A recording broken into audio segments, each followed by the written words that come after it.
G'day, have I got a story for you? Check the disclaimer. Season 2, Episode 37. Everyone? Squirt speaking. His eyes focus intently at the ground, as though he is afraid to look at me. I choke back tears as I hear his raspy whisper. Thank you. I wonder how long it has been since he has spoken. I pull out a small bottle of water and open it, handing it to Daniel to drink. His shaky hands bringing it to his lips. Slowly, I remind him. This time he listens and drinks in small sips. I know I need to explain some things to Daniel now.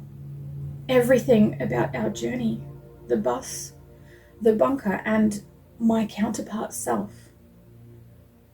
There cannot be anything that he could interpret as a trick, so I explain everything I can. We have travelled a long way with a lot of deliveries, I say, as I pat one of the bags on my side. We still have a bit of distance to travel. I see him tense beside me. You won't have to walk at all if you don't want to. I gesture to the direction my counterpart self walked. If you come with us, my counterpart self has a way to carry you, so you can just rest and maybe get some more food and drink into you. He takes another sip with a skeptical expression. Is it okay if he comes back to show you? Daniel hesitates, looking at the ground, then gives a slight nod. Okay. His voice is almost a whisper. My counterpart self comes out from between the trees, and I see Daniel grow tense again. As my counterpart self turns to show the apparatus on his back, I let Daniel know. It was built by someone especially for you. He says nothing and wraps his arms around his frail body with a face that betrays the emotions he is trying to hide. Skepticism, confusion, and disbelief. Just like this bag, I pat the bag meant for him. It contains various items, clothing, shoes, especially for you. Just like the pie was specifically for you. I mention this as Code 3 seems to think it will help him understand that many people who do not know each other have been trying to help him, and we all know Code 3 too. My counterpart self sits down, still a little distance away, and I know I will have to now explain who he is. I am going to tell you something that I do not tell a lot of people, but I think you need to know. He is me, I say, pointing towards my counterpart self as he waves in our direction. I have the ability to split myself into multiple parts. I pause to let that information sink in. We say in unison, I can look like and sound like any person, someone who already exists, or someone completely new. I can even look like an animal. I watch as Daniel's eyes widen. We continue. Before we arrive at the bus, I will reconstitute, and only one of me will get on that bus. Daniel speaking. Reconstitute? I have no idea what she means. She's two people and we become one person? I do not think that is possible. But then again, how would I know? I have been nowhere. I don't know anyone. It was not long ago that I thought people could not speak into other people's minds. But that has proved to be possible. She hands me another apple half and reminds me to eat slowly. I obey. I am resolved to do what she says. What else am I able to do now? I have no one except the girl who is in my mind and this squirt person. Or is she people? As I finish the last mouthful, she says, Are you strong enough to stand? I look down at myself, disheartened by my own appearance, and shrug. I can try, I say, as I slowly push off the ground and get myself up. I feel hot tears in my eyes and blink them away. Standing is so difficult. I feel like I am on display. Just as I think this, the man part walks away again and out of sight. Can I help you? She asks softly. I have clean clothes and shoes for you. And things to help you wash, if you want to. Both of my hands are on the large tree trunk, using it to hold myself up, as my leg is not ready to take my weight again. I look at her, also blinking away tears, and nod. Yes, please, I say, hearing my own voice break as I lower myself back down. I do not remember the last time I was clean, or I had clothes that fit me. She pulls all the bags she is carrying off herself and lines them up across the ground neatly as I position myself on a rock beside the tree trunk. She comes over carrying one of the smaller shoulder bags. This one is for you, she says, handing the bag to me. With all of the bags removed, I realize this girl is much smaller than I thought. She is young. Younger than me. I'm surprised that she was able to carry so much. I open the bag and see all new clothes and personal items. I look at the little girl, now realizing why she must be called Squirt. These are mine? I ask. She smiles at me. It feels really strange. Why is she smiling at me? It is not sinister. It is not malicious. It is just sweet. I cannot decide if I like it or not. Yes, all yours. She says. There is more for you in another bag too, but this is what you will need now. More? I say, completely in shock. Yes.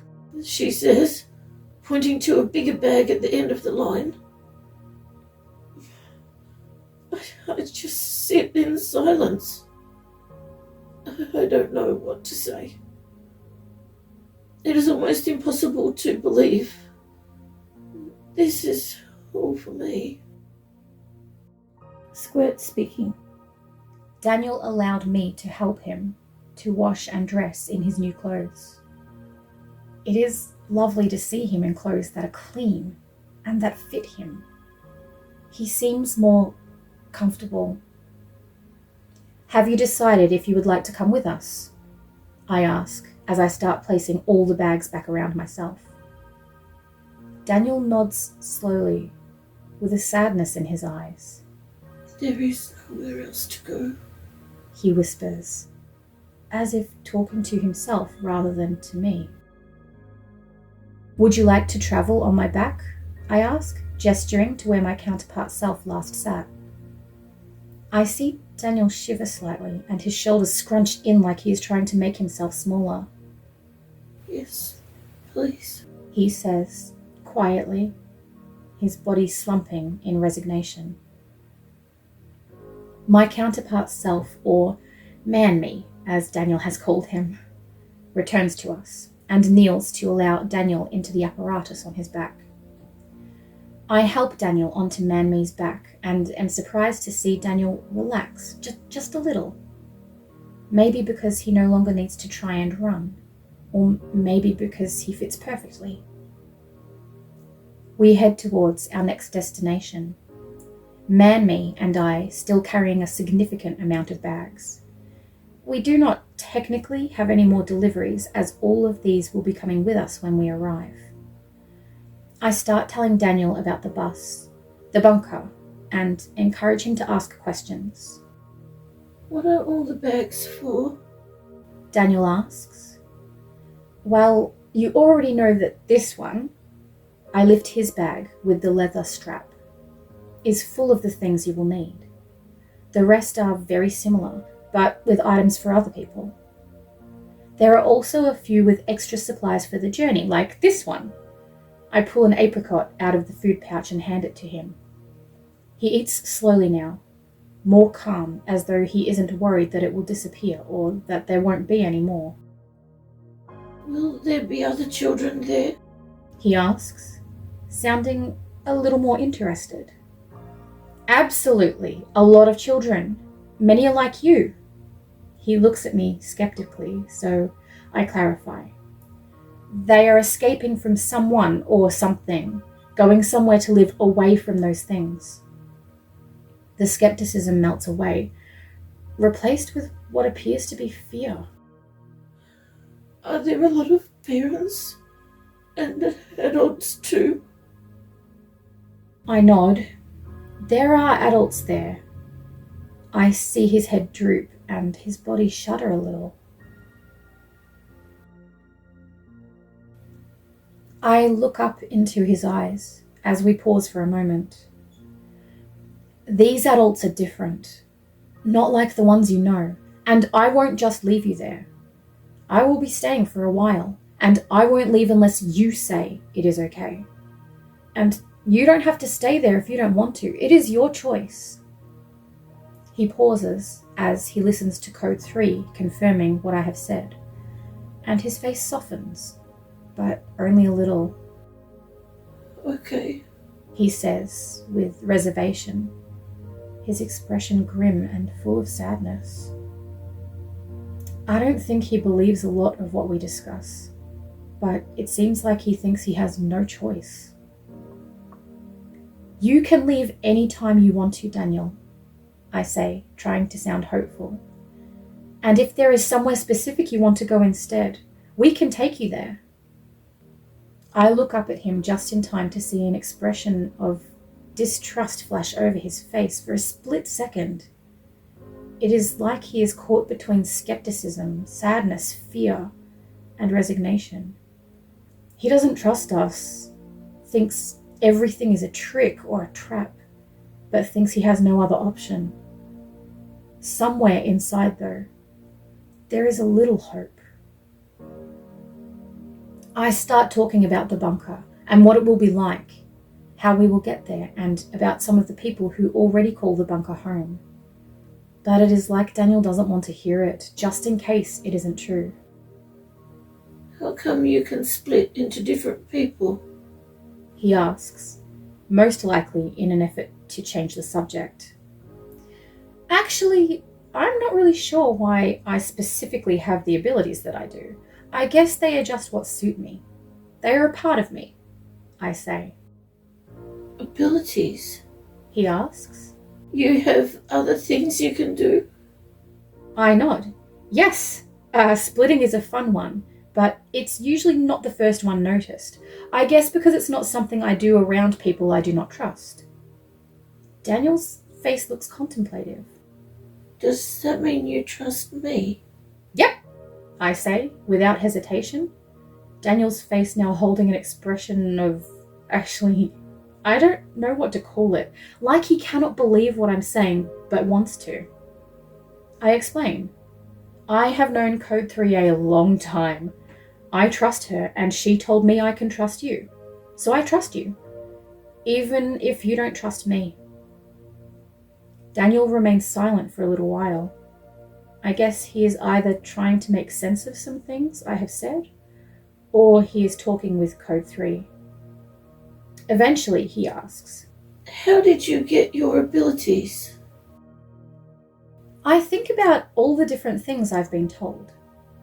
Sometimes there are people who will try to say that they put abilities in me, or that I was programmed with them, or that some experiment caused them. But it's really not true. I was born with them just like everyone else. Everyone else? Daniel asks.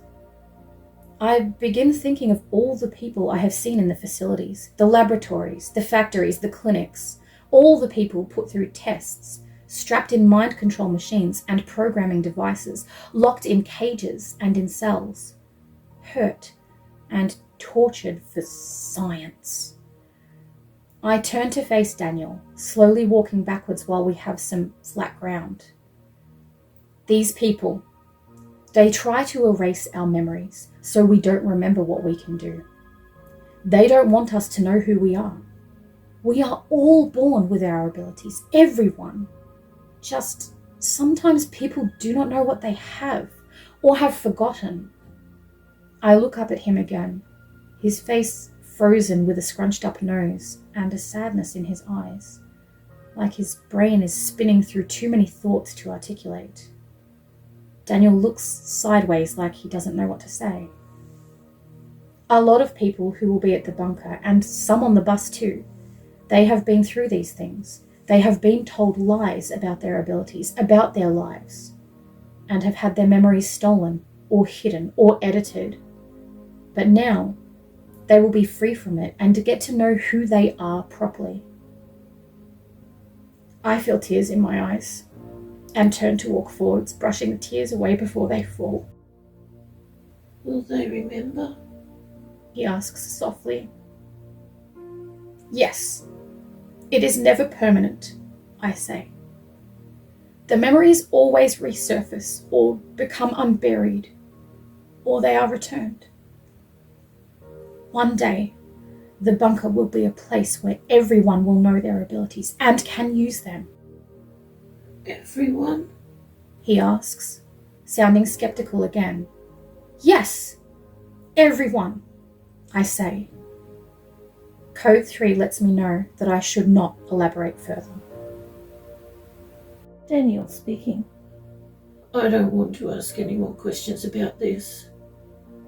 Either I am not a part of everyone, or she's just lying. I do not have any ability, and I'm starting to think that she doesn't either. And it's just some kind of trick to get me to cooperate. It is smart of this man to use a young girl to trick me, though her face doesn't appear to have any hidden lies behind her eyes. She does speak like she genuinely believes what she's talking about. And the girl voice in my mind confirms everything she says. So far, the girl voice has never lied to me. As far as I can tell, neither has Squirt or Man Squirt. But he doesn't say much. Squirt said that the voice is named Code 3, and that many people on the bus and at the bunker will know Code 3 because she has spoken to them as well and helped them, like she is helping me. Though Code 3 is the reason I have escaped, I still do not think it is a good idea to trust her, no matter how much I want to. All of this could be some elaborate lie to trap me or hurt me. How can I be sure?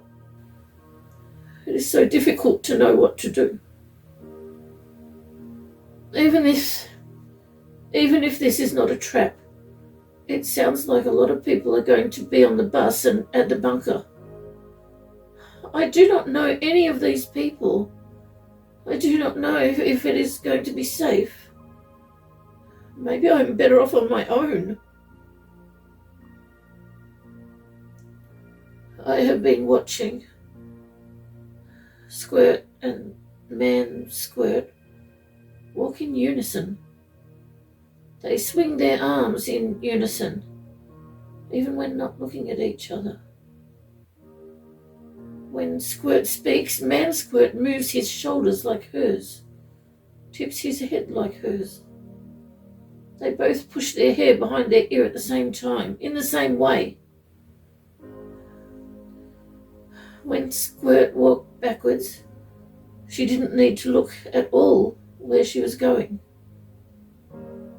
The ground was rather flat, but she turned when needed and stepped over rocks, moved around trees like she could see them. Maybe she could see them, but maybe it is a way to fool me. I do not trust Squirt or Man Squirt. But Code 3 was right. Squirt was there when she said she would be, and neither of them have hurt me. Yet. They have both been kind and seem genuinely trying to help. But things are not often what they seem. People often lie and trick and hurt others. I suddenly feel a tightness in my chest and realize I am trapped. I cannot get out of here. I cannot escape. If I just let them carry me wherever they like, I won't have any choice where I go. What if they are taking me to the parents or somewhere worse? I need to get out. I clear my throat and try to sound calm. Maybe I should walk for a bit so I can build up my strength, I say, trying not to shake and hoping I will be able to hobble on my own now that I have feeling back in my leg. Squirt smiles again. That sounds like a great idea, she says. I wasn't expecting that. I thought she would try to convince me to stay trapped, or at least make it sound like she was agreeing against her better judgment. But she actually seems a little excited about it. I feel the tightness in my chest subside rather quickly as Man Squirt kneels down and Squirt helps me get out of the apparatus. It is much easier getting out than getting in. Man Squirt pulls something out from a strap on his side and hands it to me. A thick, strong walking stick. It is beautiful dark wood and shiny. I position it ready to steady myself, ready to try hobbling again. I squeeze my eyes closed, trying to squash back insistent tears. It is the perfect height. You had this ready for me? Of course, she says in a cheerful tone, as though it was obvious. You need to use something until your leg is nice and strong. Her grin grows wider. I look at her as my head floods with images of me walking normally like other people do. You mean I won't need the walking stick forever? She shakes her head. No, you won't.